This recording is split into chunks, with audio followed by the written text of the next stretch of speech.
"We didn't order for you," my dad said, handing me bread. While my brother enjoyed his $400 steak, his wife sneered, "Be grateful you're invited." I stayed silent. When the waiter came, I stood up and said, "Send the bill to the ones who ate." "Hey, Reddit, I'm Michelle, 35 female, and for the last 17 years, I've been my family's personal checking account." Yep, you heard that right. 17 freaking years. Grab your popcorn. This is going to be long and chaotic. I work in pharmaceutical sales, territory manager for the Midwest region. The job pays embarrassingly well. Base salary around $95,000 plus commission and bonuses that can add another $40 to $50,000 in a good year. I drive a paid-off Honda, live in a modest 2-bedroom apartment, and buy my furniture from estate sales. My coworkers think I'm cheap. My family thinks I'm broke. I never corrected either assumption. My brother Colby, 30 male, is the golden child. The success story, the one my parents brag about at every family gathering. He runs what he calls a digital marketing agency. From what I can tell, it's him and 2 freelancers creating Instagram ads for local businesses and charging them criminal amounts for basic services. But he's got an office in a trendy part of downtown Minneapolis, drives a leased Audi, and wears expensive watches that he forgets to take off in photos. Colby married Chloe 4 years ago. She's a real piece of work. Former sorority president turned lifestyle influencer with 8,000 Instagram followers. Doesn't work. Just post pictures of herself drinking expensive coffee and talking about manifestation and abundance. My mom treats her like visiting royalty. They live in a renovated brownstone in Linden Hills with heated floors and one of those chef's kitchens. Their mortgage is over $3,200 a month. I know because I've covered it twice when Colby's business had cash flow issues. I was 11 when I figured out how things worked. Colby was 6, and my parents threw him this massive birthday party at a trampoline park, rented the whole place, hired a guy to dress up as Spider-Man, and had a custom cake. I asked my mom if I could bring my best friend Matt. She got this look on her face, annoyed, like I'd asked for something unreasonable. She said, "Michelle, today isn't about you. Don't be selfish." I stayed home. My dad handed me $15 and told me to order pizza. I remember sitting on the floor of our living room, eating alone, hearing my mom's voicemail fill up with messages from relatives telling her what an amazing party it was. Nobody mentioned I wasn't there. Nobody asked why. That became the blueprint. My college fund evaporated the year Colby wanted to go to a private high school with a lacrosse team. My graduation party got canceled because Colby had a playoff game. When I saved up and bought my first car, a used Civic I paid for after working overnight shifts at a distribution warehouse, my dad actually got angry. Said I made him look bad. Said people would think he couldn't provide for his family. 3 months later, he bought Colby a used Jeep and told everyone he'd been saving for years to surprise him. I learned my role early. I wasn't the daughter you celebrated. When my parents needed $6,500 for emergency roof repairs, I sent a check. When Colby's wedding venue required a $12,000 deposit and he was short, I covered it. When Chloe's car got totaled and their insurance didn't cover the gap, I wired $2,800. When my dad's medical bills from a minor surgery piled up, I paid them $4,200. Nobody thanked me. Nobody asked how I managed it. My dad would take credit, shaking hands at church and accepting compliments about being such a provider. Colby would post pictures of his life on social media, talking about hard work and blessings. Chloe would tag my mom in photos of expensive brunches, thanking her for being so generous. I became a ghost. My friend Evan would tell me I was getting used. We'd grab lunch every couple weeks and I'd casually mention helping my family with something. He'd shake his head, call me a doormat, tell me they'd never stop taking as long as I kept giving. I'd change the subject because part of me believed that if I just gave enough, eventually they'd see me. Eventually I'd matter. 17 years. That's how long I believed that lie. 4 months ago, my mom called.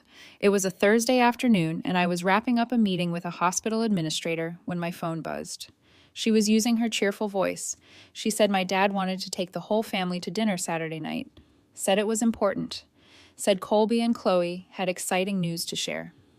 I already knew what that meant.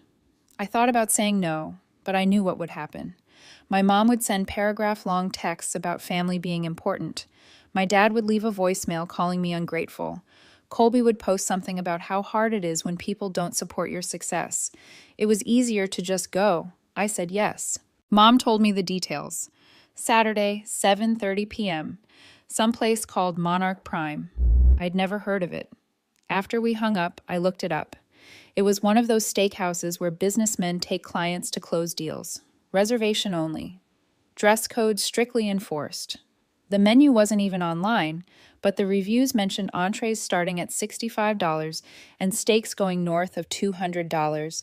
I knew exactly how this would play out. My dad would sit at the head of the table ordering the most expensive items, making toasts, playing the generous patriarch. Then when the bill came, he'd catch my eye. That look, the one that said, "You've got this, right?" And I'd pay like always, while he accepted the praise. I called Evan that night, told him about the dinner.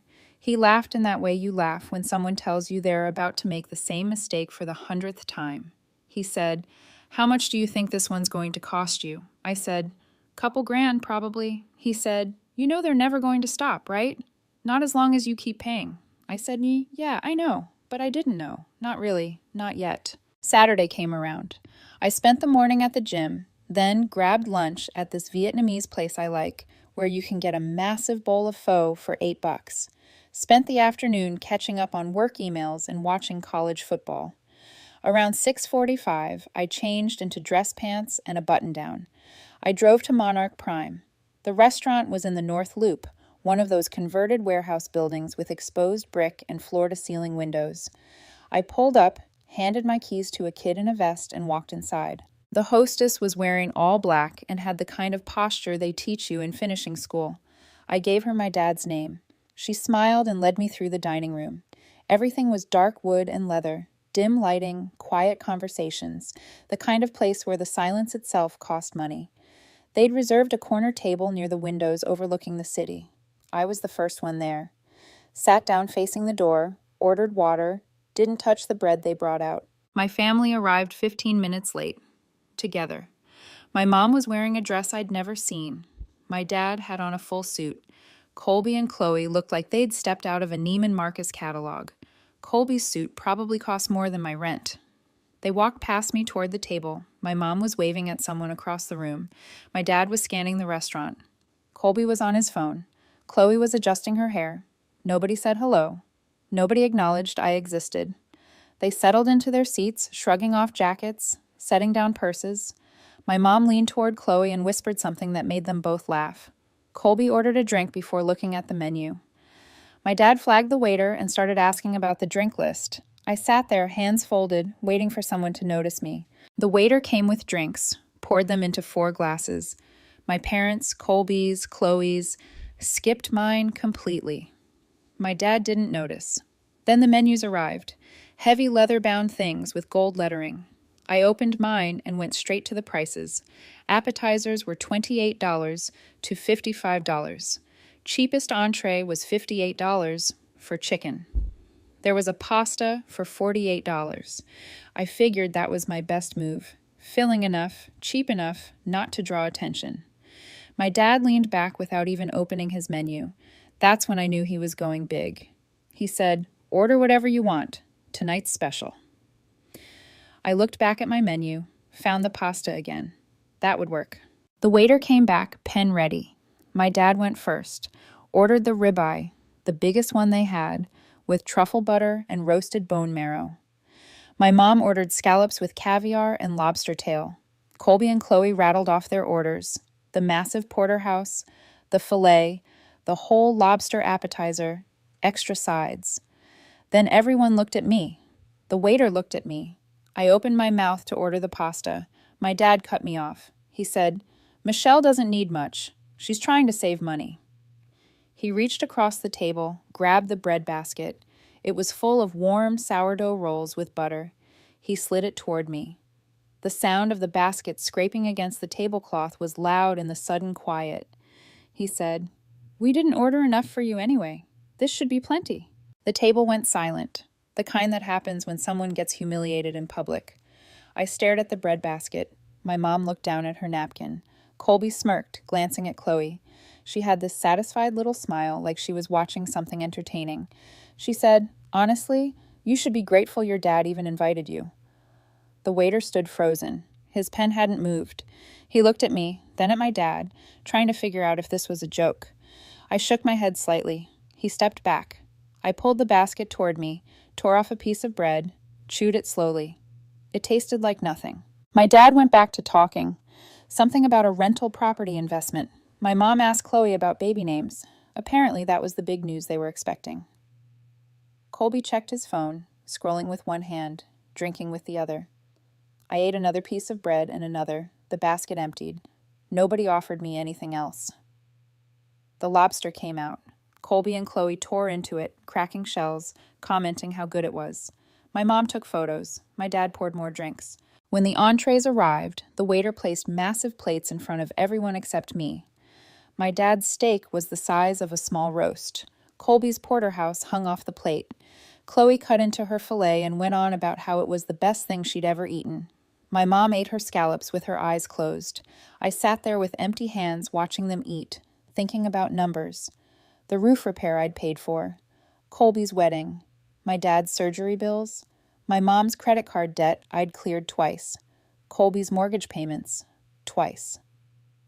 The numbers added up in my head while they chewed $400 steaks, and I sat there with a bread basket. Colby looked at me. "You know, Michelle, if you actually applied yourself, maybe you could afford to eat like an adult." Chloe laughed. Actually laughed. My mom smirked. My dad didn't even look up. I nodded, said nothing, just folded my hands and waited. Let them enjoy this while it lasts. Dessert came. Some chocolate thing the size of a softball served with 4 spoons. They devoured it in minutes. I watched. When they finished, my dad patted his stomach. That was perfect. We need to do this more often. The waiter appeared holding a small black leather folder. He walked past them all and stopped next to me, placed it in front of me. I opened it. $3,184. I stared at the number, $3,184, for a meal I didn't eat. Then I stood up. The chair scraped loud enough that people at nearby tables looked over. I closed the folder, slid it across the table toward my father, looked at the waiter, and said, "Give it to the people who actually ate." They all went dead silent. Then my mother asked, "Excuse me?" "Yeah, excuse you," I replied. Then I walked away. I walked through the restaurant, past the bar, past the host stand, out the front doors into the October cold. My hands were steady. I felt calm. Weirdly, impossibly calm. Like I'd been holding my breath for 17 years and finally exhaled. Got to my car and sat behind the wheel. Didn't start the engine. Just sat there in the parking garage for a minute. Inside, I knew what was happening. The waiter was standing at the table holding that bill. My dad was staring at the total, face going red. My mom was looking around nervously, worried about what people were thinking. Colby was probably fumbling for his wallet, realizing his credit card wouldn't cover half of this. My phone started buzzing. Text from Mom. "Get back here right now. Dad, don't you dare humiliate us like this. Fix this immediately." Colby, "Are you kidding me? You're embarrassing us." Chloe, "You're pathetic. Grow up and pay the bill." I read each one, let them sit there on my screen. Then I opened my contacts and blocked them all. Each one of them. Click, click, click. I started the car, drove home slowly, taking the long route through downtown, past the river, past the old neighborhoods. No rush, nobody waiting, nobody calling me. I parked at my building, walked up 3 flights of stairs. I stepped inside and sat on my couch in the dim light.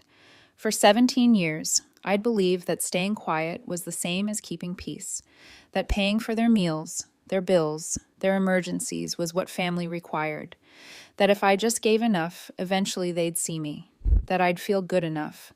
But sitting there with that bread basket in front of me while those bastards ate $400 steaks, I finally understood. Years of pent-up guilt and patience finally snapped. I was never their daughter or their sister. I was a wallet. So I opened my banking app, started scrolling through automatic payments I'd set up over the years.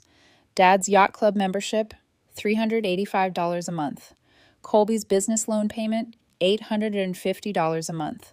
Mom's spa membership, $175 a month. Parents' timeshare in Scottsdale, $625 a month. I canceled every single one. Each confirmation felt like another weight lifting. Moved to my credit cards, found authorized users. Colby was on 2 cards, Dad on one, Mom on another. Removed them all, locked the accounts, changed every password.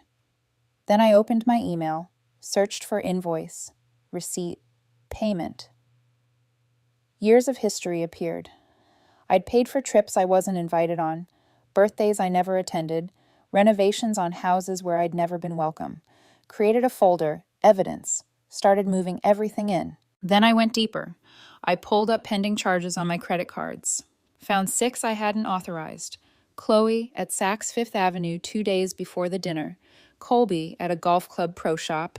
Mom at Nordstrom. Dad at a luxury car detail shop. 2 more from Colby's business account.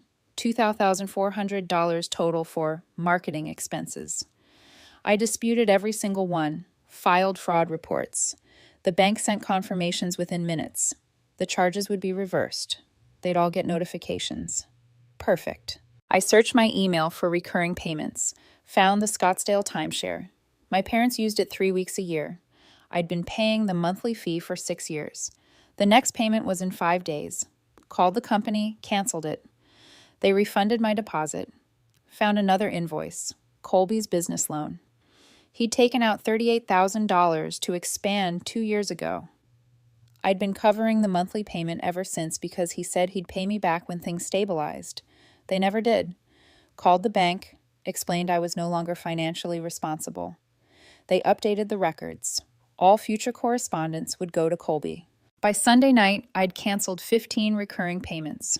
Total monthly savings, $3,900 I'd been sending every month to people who treated me like a stranger. Monday morning, I drafted an email to my extended family, aunts, uncles, cousins, who'd probably start getting calls from my parents soon. I'm dealing with a personal matter and need space. Please don't contact me on behalf of my parents or Colby. I'll reach out when I'm ready. Sent it to 22 people, then set up email filters. Anything containing my parents' names, Colby's name, or Chloe's name went straight to a folder I'd never check. I called Evan, told him everything. He was quiet for a second, then he started laughing. Holy hell, Michelle, you actually did it. Yeah, I said. I did. Finally. Took you long enough. How do you feel? I thought about it. Free. Tuesday afternoon, they showed up at my building. I was heading out to grab lunch when I saw them in the lobby. All 4 of them standing near the front desk talking to Stan, my building manager. Dad's voice was loud. This is a family emergency. We need to see her immediately. Mom had this worried look plastered on her face. Colby stood with his arms crossed, jaw tight. Chloe looked annoyed. I stopped just inside the hallway, took a breath, considered turning around. But no, this was my building, my home. They were the intruders. I walked forward. Stan saw me first. Ms. O'Brien, these folks say they're your family. They're asking for access to your unit. I looked at them. I don't want them in my building. Mom stepped forward. Michelle, please, we just want to talk. I shook my head. No. Dad's face went red. This is ridiculous. You embarrassed us. You left us with a $3,000 bill we couldn't pay. You've been ignoring us. You owe us an explanation. I looked him dead in the eye. I don't owe you anything. Figure your eye changed out. Colby stepped closer. Don't you dare talk to your father like this. You need to grow up and fix this. You are not my problem anymore, I said. I am done with you. Mom's eyes filled with tears. Michelle, how can you do this? What happened to you? Something inside me snapped. What happened to me? Apparently, I'm not letting you walk over me anymore. I've dealt with your BS for years. Helped all of you because I was stupid enough to think you saw me as a daughter. You don't. You see me as a wallet. Now that wallet is closed. Now get the hell out of here. They froze. Had the audacity to look hurt, too. That's not true. Dad started. I cut him off. Then why did you hand me a breadbasket while everyone else ate $400 steaks? Why did Chloe tell me I should be grateful you even invited me? Why have I been paying for your lives for years, while you never even say thank you? The lobby went dead silent. Stan shifted uncomfortably. A couple residents walked through, trying not to stare. I canceled the payments. All of them. Removed you from my credit cards. Disputed the charges you made without asking. I'm done now. Again, sort your sadness out and leave me alone. You can't do that, Dad yelled. You don't get to cut us off like this. I smiled. I just did. Sue me. Colby's voice went sharp. You're going to regret this, Michelle. I'm really not, I said. I turned to Stan. Please make sure they leave. He nodded, stepped toward my family. You folks need to go. I walked past them out the front door. I heard my dad shout my name, didn't stop, got in my car, drove away. I didn't look back once. That night, I did the math. Pulled up every receipt, every bank statement, every invoice going back 17 years. Built a spreadsheet. When I finished, the number made my jaw drop. $284,000 I'd given them over 17 years. That was a house. That was retirement money. I broke it down. The spreadsheet was 14 pages long when I printed it. Over the next week, I watched the fallout through email. Everything went to that filtered folder, but I checked it once just to see. Dad's yacht club sent a suspension notice. Membership terminated for non-payment. He had 30 days to settle the balance or lose access permanently. The Scottsdale Timeshare Company charged the $1,900 cancellation fee to Dad's credit card. He'd have to pay it or face collections. The bank sent Colby a notice about his business loan. First missed payment. If he didn't catch up within 15 days, they'd start default proceedings.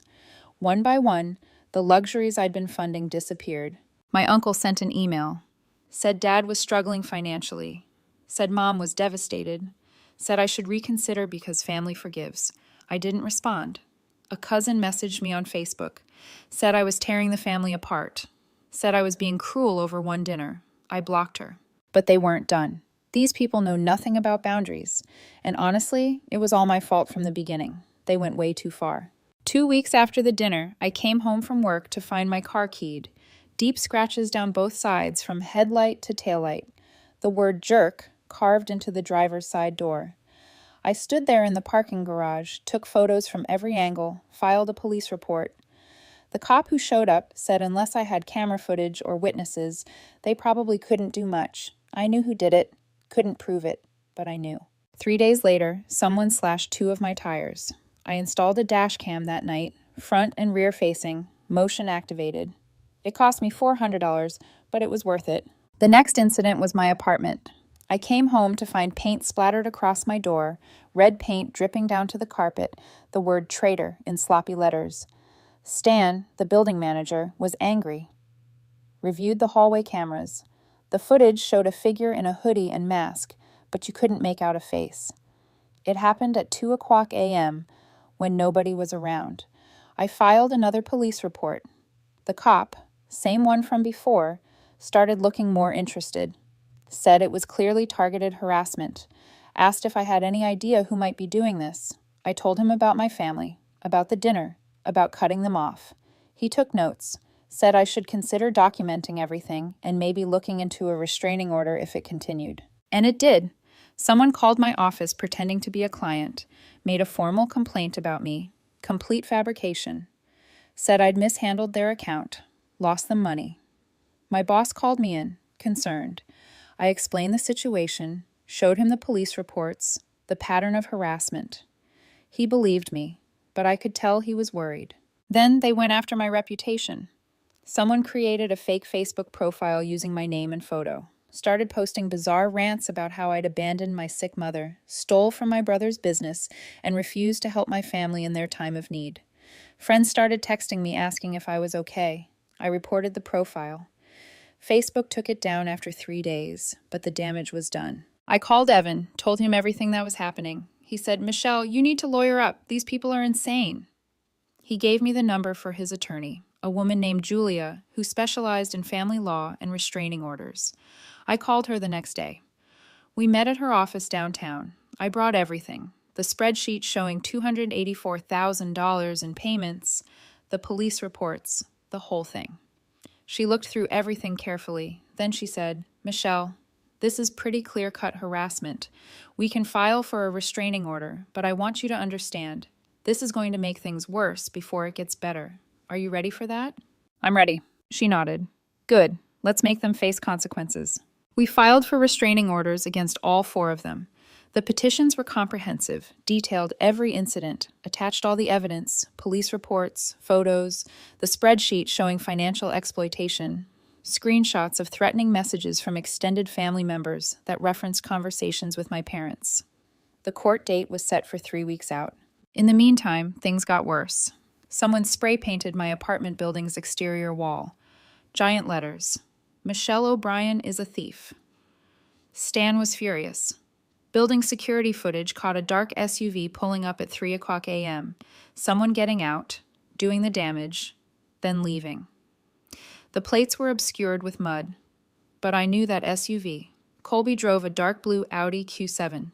I sent the footage to Julia and the police. Then Chloe made a mistake. She posted on her Instagram story. It was a photo of the vandalism on my building with the caption, "When karma comes for people who abandon family." I screenshot it before it disappeared. Sent it to Julia. She smiled when she saw it. They're making this too easy. The harassment continued. Someone filed a false report with my HOA claiming I was running an illegal business from my apartment. The HOA board investigated, found nothing, but I had to attend a hearing and defend myself. Someone left a dead rat on my doormat. I took photos, filed another police report. Then Colby showed up at my office. I was in a meeting with a hospital purchasing director when my assistant knocked on the door looking uncomfortable. She said someone named Colby O'Brien was in the lobby demanding to see me, claiming it was a family emergency. I excused myself from the meeting, walked out to the lobby. Colby was standing there in jeans and a wrinkled button-down, looking like he hadn't slept in days. His usually perfect hair was messy. He saw me and his face twisted. "We need to talk." I said, "No, we don't." He stepped closer. "You're destroying this family. Mom's on anxiety medication because of you. Dad had to sell his boat. My business is failing because you pulled the loan payment. Chloe is pregnant and stressed out of her mind." "That's not my problem." His voice got louder. "You owe us, Michelle." "I don't owe you anything. You need to leave now." "Or what?" I pulled out my phone, started recording. Or I call the police and add another incident to the restraining order petition. His face went pale. He looked at the phone, then at me. "You're really doing this. You did this, all of you. Now leave." He turned and walked out. I watched him get in his SUV, the same one from the security footage, and peel out of the parking lot. I sent the video to Julia immediately. That night, I got a call from an unknown number. I almost didn't answer, but something made me pick up. It was my mom, crying. "Michelle, please, your father had to take out a loan. We need help. We need you." "No, Mom, move on. I am not your bank anymore." "That's not fair. You let Colby and Chloe mock me. You used me for 17 years and never once asked how I was doing.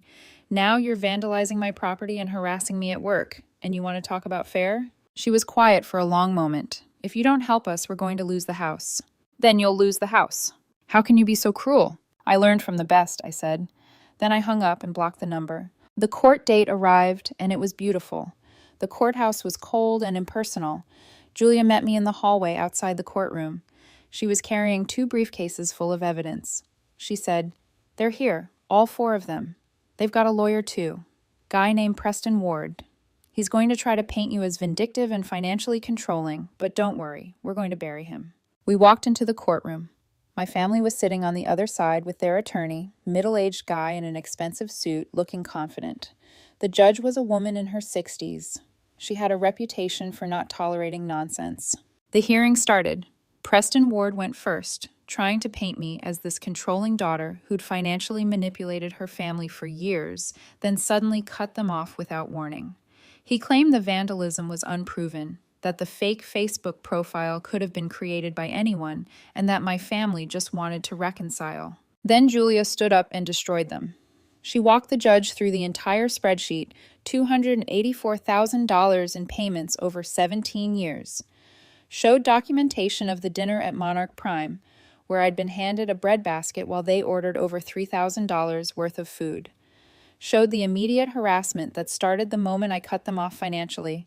The keyed car, the slashed tires, the vandalism, the fake social media, the dead rat. Colby showing up at my workplace. She presented the security footage showing Colby's SUV at my building the night someone spray-painted the exterior. Showed Chloe's Instagram story celebrating the vandalism with that smug caption about karma. Then came the financial records. every unauthorized credit card charge, every canceled payment, every disputed transaction. Preston Ward tried objecting, claiming financial history wasn't relevant to a harassment case. The judge shut him down immediately and told him she'd decide what was relevant. Julia kept going, proved Colby had filed false complaints. The HOA report, the fake client complaint at my work, showed how the harassment had escalated over 5 weeks in a clear pattern of retaliation. Then she played the video of Colby at my office, getting in my face, threatening me. When she finished, the judge sat there for a moment, looking at my family with this expression of complete disgust. My dad couldn't keep his mouth shut.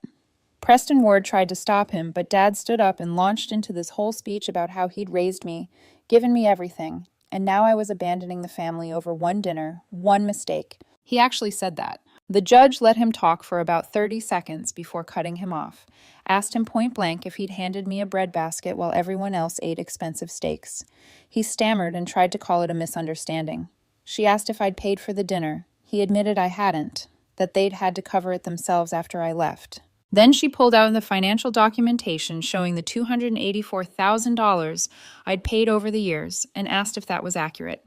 Dad's face went red, started backpedaling, saying I'd offered to help and they'd never force me to pay for anything. She flipped through the evidence one more time, then looked up.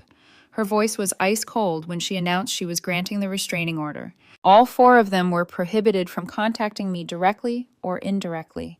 They couldn't come within 500 feet of my home, my workplace, or my vehicle. The order would stay in effect for 2 years. My mom started crying. Dad looked like he'd been slapped. Colby's face twisted with rage. Chloe stared at the floor. And here's the better part. The judge added that she was ordering them to pay restitution for property damage. Said we'd submit an itemized list and the court would review it to determine the final amount. The hearing was over. Julia turned to me, smiling. That went well. I nodded. Honestly, I just felt tired. We walked out of the courtroom. My family was in the hallway, huddled with Preston Ward. My dad saw me, started to say something. Julia stepped between us. Don't. You're under a court order now. Walk away. They walked away. Julia and I stood there for a moment. She asked, Are you okay? I'm great, I replied. She nodded. Now comes the fun part. We make them pay for what they did. The restitution hearing was set for 6 weeks later. In the meantime, Julia hired a forensic accountant to go through everything. Every vandalism incident, every property damage claim, every provable expense related to their harassment. The accountant was a guy named Tom Rogers. Looked like someone's dad, but had the instincts of a shark. He went through my records like he was investigating financial fraud. He calculated car repair for the keying and tire slashing, building exterior cleaning and repainting, door replacement and hallway carpet cleaning, dash cam installation, security system upgrade for my apartment, lost wages from missing work for police reports and court appearances, legal fees, emotional distress. He said we could argue this totaled $20,750. But Tom said we should go bigger. He said we could include the fraudulent credit card charges they'd made before I cut them off, the ones I'd disputed. That added another $5,690. And he said we could argue for punitive damages based on the pattern of harassment. Julia agreed. We submitted a claim for $32,000. My family's lawyer tried to fight it, claimed the amounts were inflated, claimed emotional distress wasn't quantifiable, and that I was trying to financially ruin them. The hearing was in front of the same judge. Tom testified first, walked the judge through every single expense, line by line, showed receipts for everything, showed police reports that matched up with the dates, everything. Preston Ward tried poking holes during cross-examination. Tom didn't budge, had documentation for every dollar. Then Julia called me to the stand. I walked through the whole story, 17 years of being the family ATM, the dinner, the harassment that followed when I finally said no. I talked about how it affected my work, my mental health, and my ability to feel safe in my own home. Then Colby took the stand.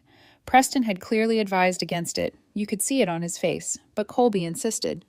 He got up there and immediately started this rant about how I'd always been jealous of him, how I couldn't handle that he was more successful, how I'd manipulated our parents into thinking I was the victim. She asked one simple question. Did you vandalize your sister's property? No, I didn't. Julia showed the security footage. Is that your vehicle? Colby froze. It looks like mine, but I let someone borrow it that night. What friend? I don't remember. Right. When testimony wrapped, the judge didn't waste time deliberating. She announced she was awarding me $24,000 in damages and restitution. The amount covered documented property damage, lost wages, legal fees, and emotional distress. The four of them would split it equally, $6,000 each. Payment due within 90 days, or she'd authorize wage garnishment. My dad jumped up, started protesting that they couldn't afford it. The judge shut it down. Gavel down. Done. I walked out of that courthouse with Julia beside me. She smiled. They're going to have to sell things. Downsize. Actually face consequences for once. I nodded. Good. 3 months later, I got a certified check in the mail, $24,000 from an attorney's trust account. They'd paid. I deposited it. Then I took half of it and donated it to a financial literacy nonprofit that helps young women learn about budgeting and avoiding toxic financial relationships. The other half I kept. Used some of it to buy a plane ticket. To Japan. It had been a dream of mine since college. To go somewhere peaceful, somewhere no one knew my name, where I didn't have to answer to anyone. I booked a 2-week trip, packed light, and didn't post about it anywhere. Didn't tell anyone except Evan. When I landed in Tokyo, it was raining lightly. The air smelled clean.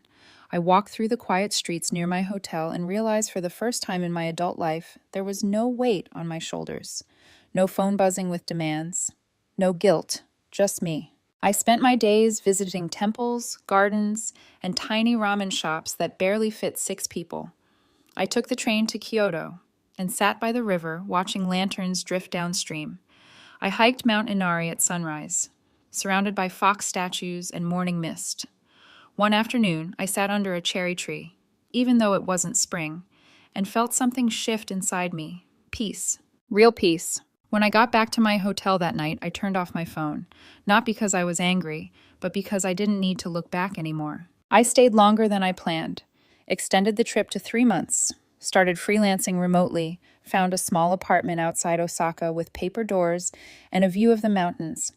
I'd wake up to the sound of wind through the trees, make coffee, and take a walk to the local market. For the first time, I wasn't paying for anyone else's comfort.